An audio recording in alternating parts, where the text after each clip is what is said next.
इस फिल्म की कहानी मैट नाम के एक शांत स्वभाव वाले नारकोटिक्स पुलिस ऑफिसर के बारे में है। मैट अपनी टीम के साथ माफिया के एक ठिकाने पर रेड करने जाता है।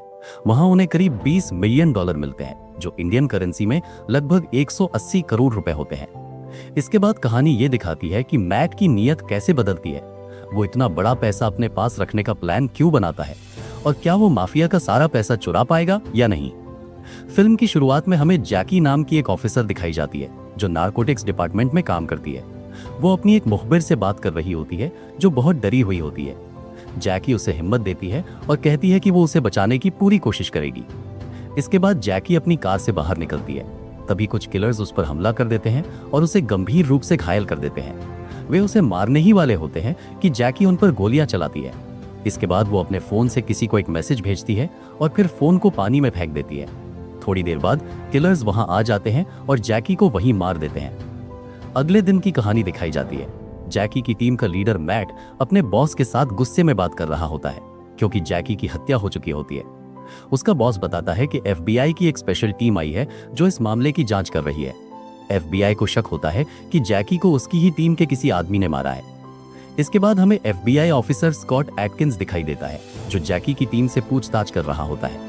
वहां डैनी नाम की एक लड़की, माइक नाम का एक चाइनीज ऑफिसर और तबीता मौजूद होती हैं। वे सभी बताते हैं कि जैकी बहुत अच्छी लड़की थी और उसकी मौत से वे सभी बहुत दुखी हैं। इसके बाद स्कॉट बेन से बात करता है। बेन को खुद भी नहीं पता होता कि जैकी की मौत क्यों हुई, लेकिन स्कॉट को यह पता होता है कि बेन और जैकी के बीच अफेयर था। बेन को याद आता है कि वो पिछले हफ्ते हर रात जैकी के साथ ही रहा करता था। स्कॉट उनके रिश्ते को लेकर कई सवाल पूछता है। धीरे धीरे स्कॉट और बेन के बीच बहस होने लगती है और दोनों आपस में लड़ने लगते हैं। तभी वहां बाकी ऑफिसर्स आकर दोनों को अलग करते हैं। मैट का बॉस पूछता है कि ये दोनों हमेशा क्यों लड़ते रहते हैं। तब मैट बताता है कि वे दोनों सगे भाई हैं और इसी वजह से उनके बीच अक्सर झगड़ा होता रहता है। इसके बाद बेन गुस्से में वॉशरूम की तरफ चला जाता है। वहां मैट उससे मिलता है। बेन अपने भाई से नाराज होता है। दोनों अभी भी जैकी की मौत से बहुत दुखी होते हैं और जैकी के कातिल को ढूंढना चाहते हैं। वहीं FBI को अब भी शक होता है कि जैकी को टीम के किसी गद्दार ने मारा है। मैट बताता है कि उसके बॉस को भी इस बारे में कुछ नहीं पता। इसके बाद बेन बाहर आकर अपनी टीम के साथ बैठ जाता है। वहां बाकी 3 लोग भी अपने दूसरे साथियों के साथ मजाक मस्ती कर रहे होते हैं। इसी बीच हमें अंदर मैट दिखाई देता है, जिसके पास जैकी का भेजा हुआ आखिरी मैसेज होता है। उस मैसेज में एक घर में बहुत सारे कैश होने की जानकारी दी गई होती है। तभी बाहर DEA ऑफिसर कायल अपनी टीम के साथ आता है। वो और उसकी टीम क्रिमिनल्स को पकड़ने का काम करती है। कायल और उसकी टीम बेन की टीम के बहुत करीब होते हैं और दोनों टीम्स ने मिलकर पहले भी कई बड़े माफिया को पकड़ा होता है। मैट वहां आकर सभी से मिलता है और बताता है कि उन्हें एक टिप मिली है और एक घर पर रेड मारनी है। इसके बाद सभी लोग उस जगह की तरफ बढ़ते हैं। रास्ते में मैट सबको अलग अलग अंदाजे बताता है। वो माइक से कहता है कि वहां करीब $5 लाख होंगे। बेन पूछता है तो उसे $3 लाख बताता है और तबीता के पूछने पर $75,000 बताता है। इसके बाद वे लोग उस घर में पहुंचते हैं। वहां उन्हें साशा नाम की एक लड़की मिलती है, जिसे सुपर गर्ल जैसा बताया गया है। वो एक मेक्सिकन लड़की होती है और आमतौर पर ऐसे लोग मेक्सिकन माफिया से जुड़े होते हैं, इसलिए मैट उसे वारंट दिखाता है।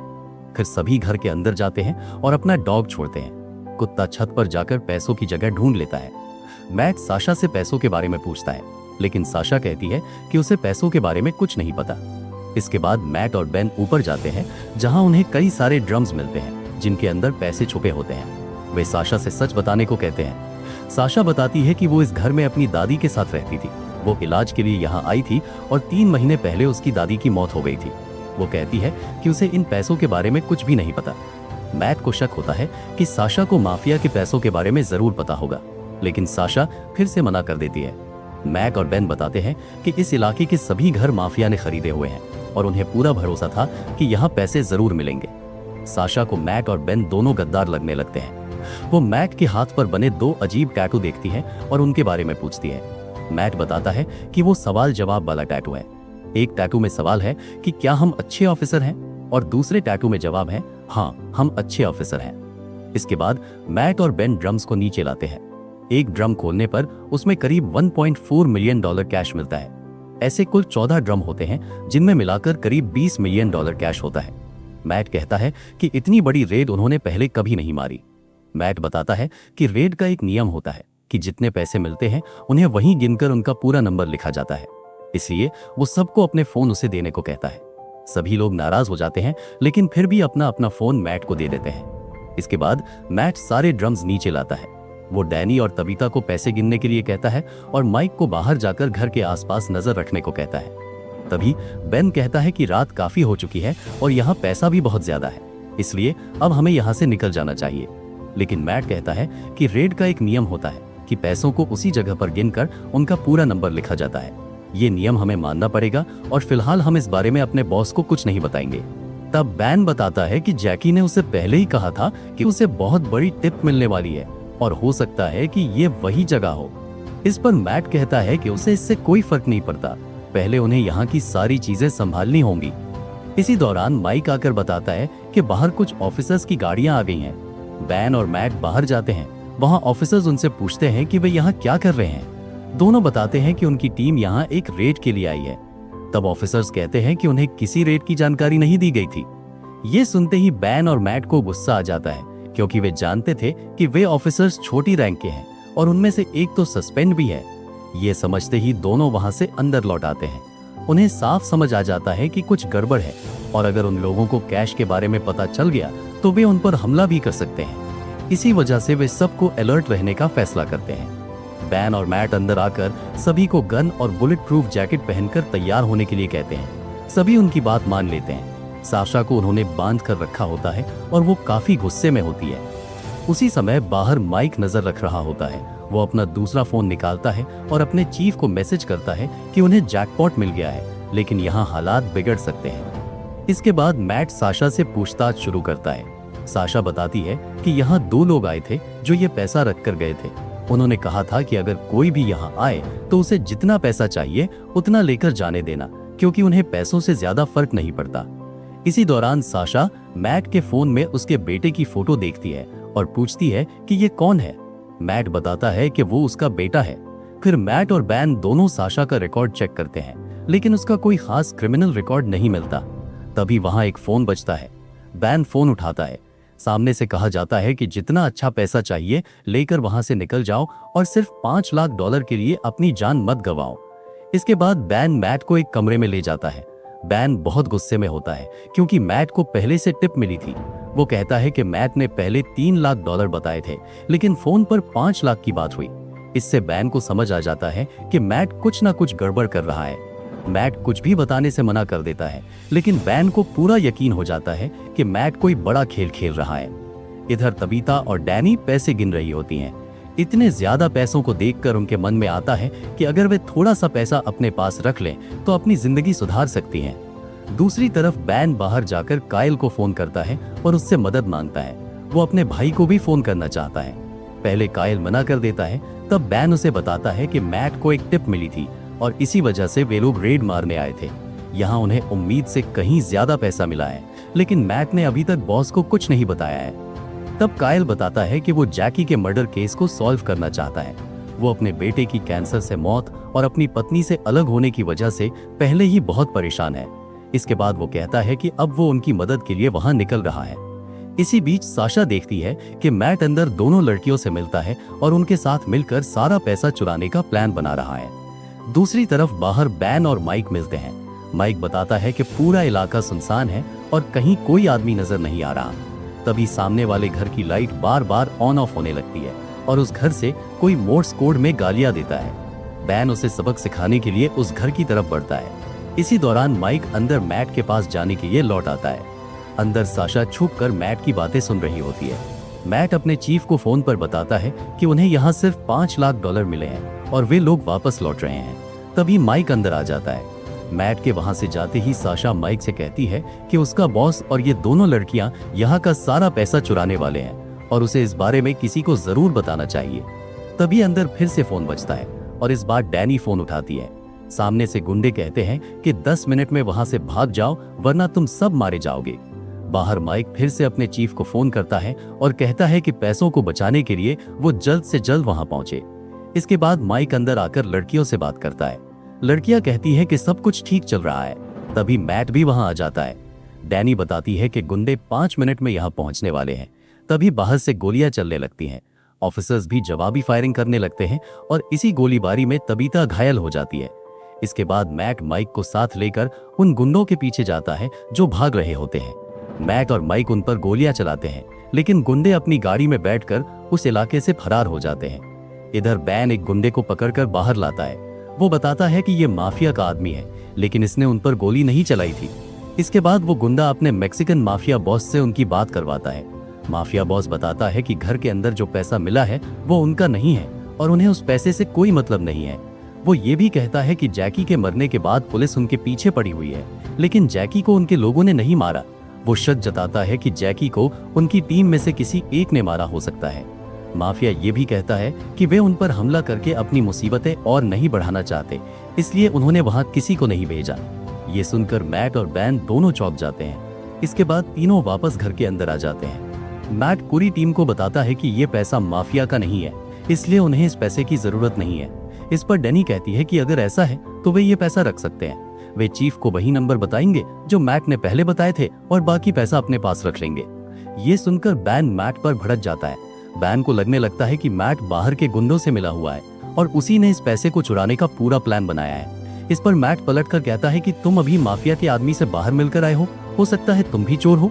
बैन कहता है कि माफिया ने भी साफ कहा है कि जैकी को उन्होंने नहीं मारा और उनकी टीम में से ही किसी ने ये किया है। ऐसे में जैकी को मारने वाला मैट भी हो सकता है। मैट इससे इनकार करता है और दोनों के बीच जबरदस्त लड़ाई हो जाती है।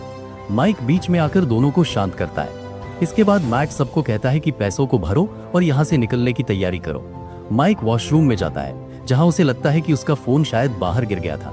इसी दौरान बैन कायल को वहां बुलाने के लिए कॉल करता है। कायल आने के लिए मान जाता है। बैन उसे बताता है कि उनकी गाड़ियों के टायर पंचर कर दिए गए हैं, इसलिए उसे ट्रक लेकर आना होगा।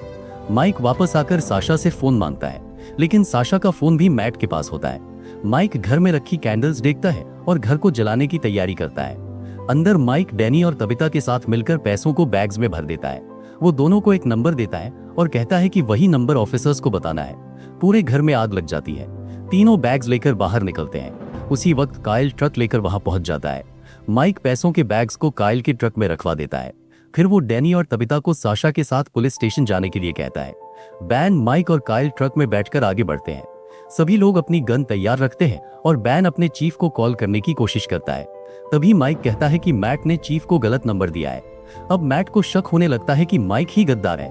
उसे याद आता है कि साशा ने माइक को चीफ से बात करते हुए सुना था और माइक ने साशा के सामने झूठा फोन कॉल करने का नाटक किया था। साथ ही उसने दोनों लड़कियों को इशारा किया था कि वो साशा को फंसाने के लिए पैसों की चोरी की बात कर रहा है, ताकि साशा ये बात माइक को बताए और माइक अपने साथियों को बुला ले। माइक कहता है कि वो गद्दार नहीं है और उसका कोई साथी नहीं है। तब मैट बताता है कि उसने टीम में सबको अलग अलग रकम बताई थी और सिर्फ माइक को ही $5 लाख की रकम बताई थी। वही रकम सामने वाले गुंडों ने बैन को धमकी देते वक्त बताई थी।